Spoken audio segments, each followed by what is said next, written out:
Well, if you believe this, I haven't done a video in over a week. Come on, dog.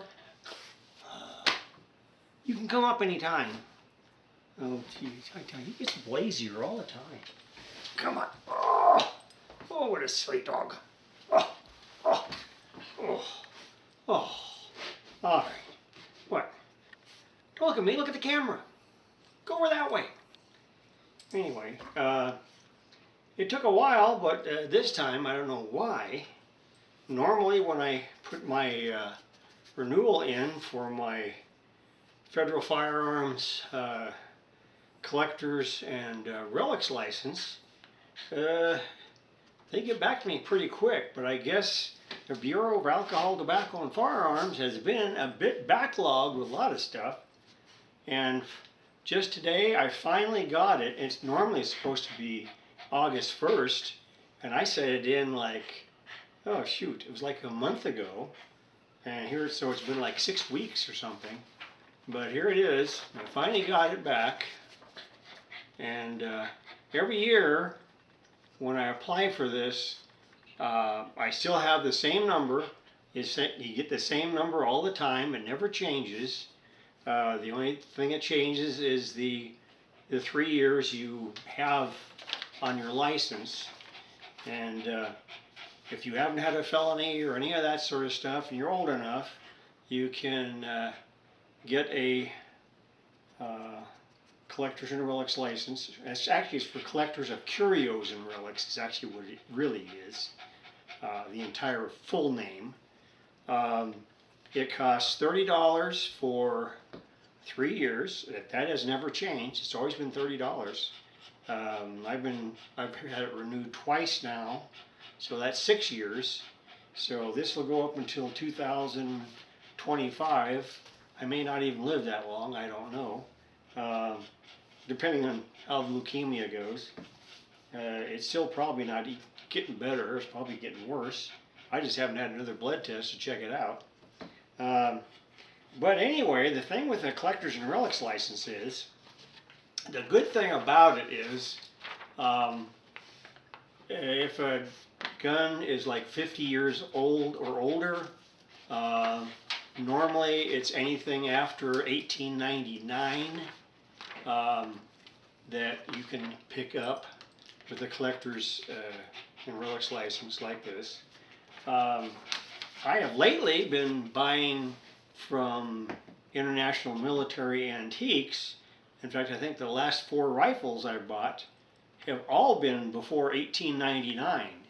And if you buy a firearm that was made before 1899, you do not even need a license to pick it up, because it is not part of the ATF's ATF rules at all that you have to do anything about that. You don't need. It's classified basically as an antique. So as an antique, it's hard to find ammunition for, and most of the time it's not readily available unless you have to make it by yourself somehow. And so they don't classify anything made before 1899. They don't really put it on the books.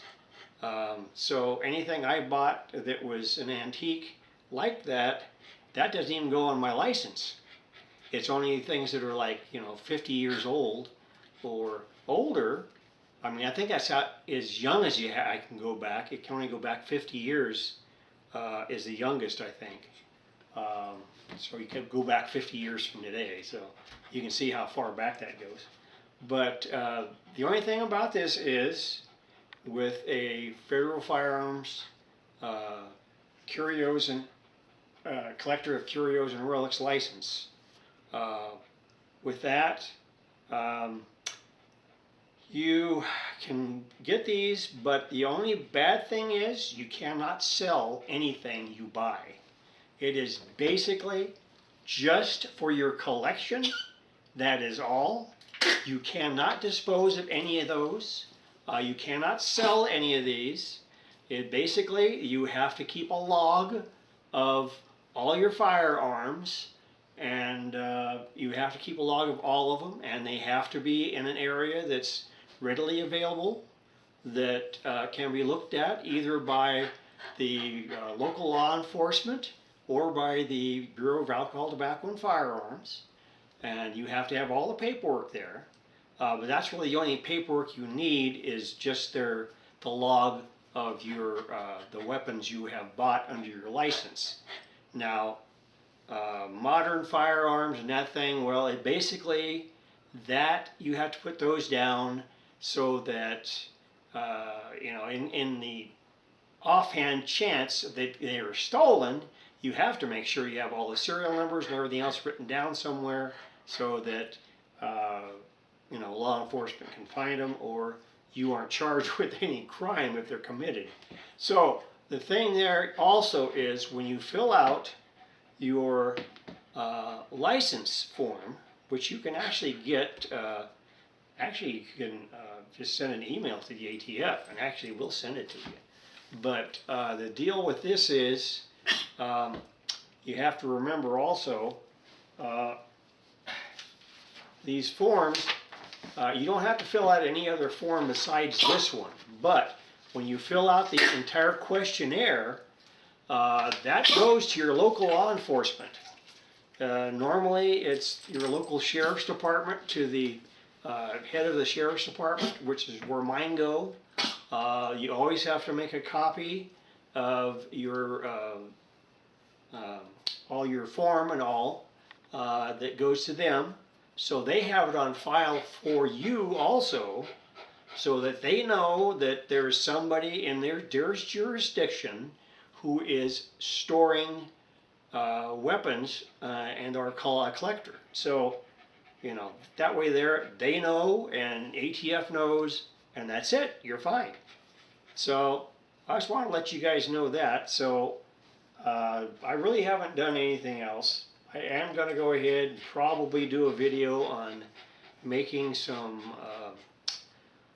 bullet lube, because I finally have all the stuff I need, which was beeswax. I needed lanolin, actually Crisco oil, and another type of oil I needed. So I have all those now finally. It took me a while to get them. I had to go to an apothecary to get a couple. So I have those set up so that I can make that. I haven't made any more of the percussion caps. Still have all the powder and stuff. But I still have to make more of those.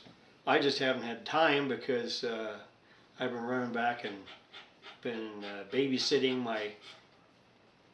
my second granddaughter all day, and my other granddaughter, Naya, she's in 6th grade now. She's at a new school, so I am just I am on babysitting duty sometimes, so I don't get a chance to do much. I'm there pretty much most of the day, so I don't get much of a chance to do anything else. And of course I was sick for a long time, so I haven't really felt like doing much of anything.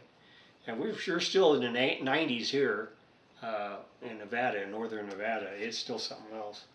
So we have to contend with that every day. But so I've been having to try to make sure my yard is all nice and green, and I'm using tons of water. I don't know how many thousand gallons. I know Ron used 19,000 gallons on his, and I probably came up near 14,000 gallons of water. I mean, it's just totally crazy. But yeah, so anyway, I just wanted to give you that little heads up on these licenses, and really anybody can get it as long as you don't have a felony or anything like that. You're fine. So anyhow, that's going to be it for now. Talk to you guys later. And there he goes.